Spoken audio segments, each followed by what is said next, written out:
तर बघा आपल्याला दह्याची चटणी करण्यासाठी साहित्य काय काय लागणार आहे। 1 चमचा मोहरी, 1 चमचा तेल लागणार आहे। चमचा म्हणजे आपला चहा पावडरचा चमचा असते तेवढंच तेल लागणार आहे, जास्त नाही।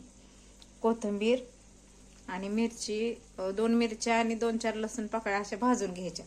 आणि हे मिक्सरला बारीक करताना कोथिंबीर, मिरची, लसूण आणि थोडंसं जिरं टाकून हे बारीक करून घ्यायचं। तर मी बारीक करून घेते आता।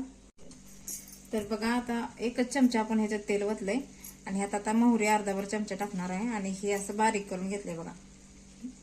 दही आणि लसूण, मिरची, कोथिंबीर, तर हे सगळं एकत्र असं एकजीव करून घ्यायचं आणि ह्याच्यावर नंतर मोहरीची फोडणी टाकायची। तर हे बघा झाली आपली गावाकडच्या पद्धतीची तोंडी लावण्यासाठी दह्याची चटणी।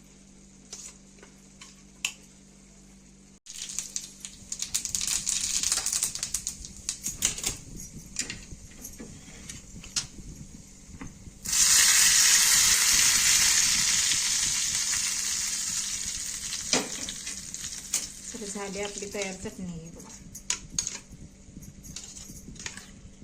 तर या मंडळी दह्याची चटणी खाण्यासाठी